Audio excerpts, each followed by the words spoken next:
Hey there, mathematicians. This week in Unit of Study, we're going to be talking about fractions.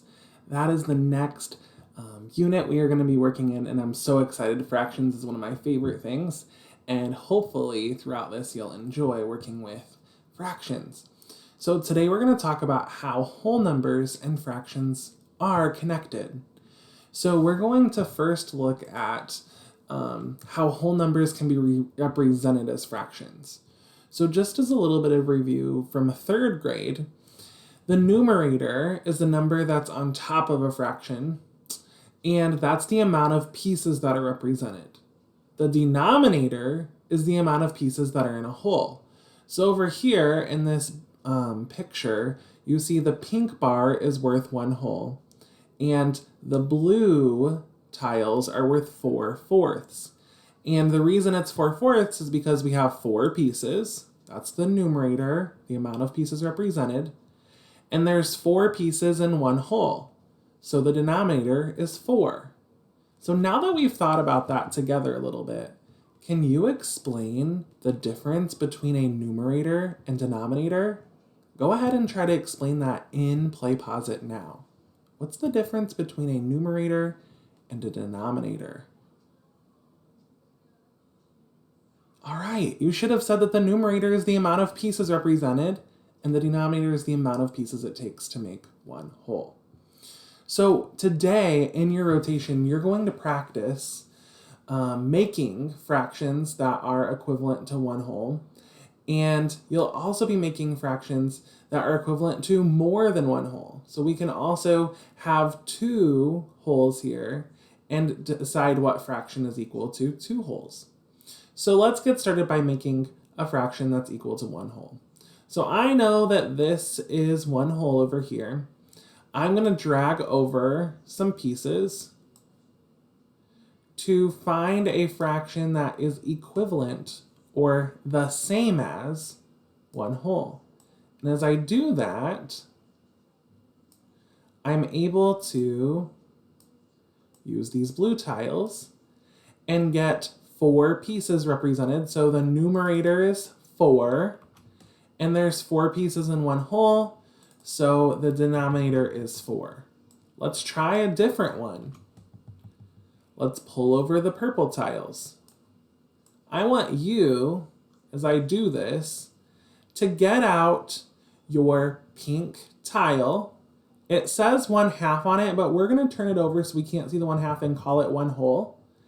And I want you to decide how many purple tiles will go into the pink tile and create a fraction. So what fraction using the purple tiles is equivalent to 1 whole? Go ahead and get those tiles out now, and I'm going to go ahead and keep building. So I've got my purple tile, so your purple tile should look like mine. And I want you to type into Play Pause It. What fraction do we have represented here with the purple tiles? Enter that into Play Pause It now. All right, there are 1, 2, 3, 4, 5 pieces shown, and there are 5 pieces that are equal to 1 whole, so the fraction is 5/5. Awesome work. Now, do the same thing with the black tiles. How many black tiles will make 1 whole? And what is the fraction that would represent 1 whole using the black tiles? Enter that into Play Pause It now, and then you'll be able to check with me once you've done it on your desk. All right, I'm going to continue pulling over black tiles now that you've entered your thinking. Let's check it together. We've got 3 black tiles so far. There's 4, 5, and 6.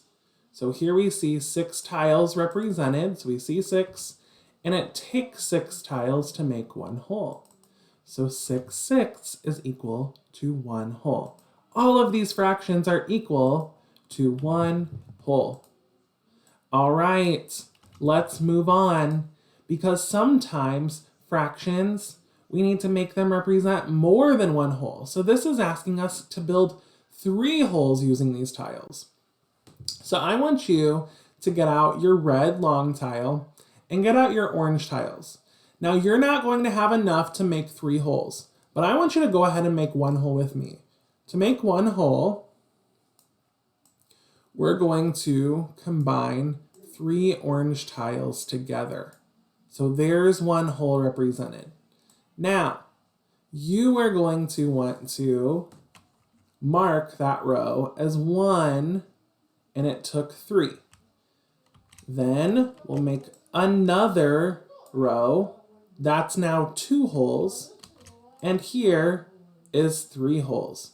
So I'm wondering, how many orange pieces do you see here total? Enter that into Play Pause It now.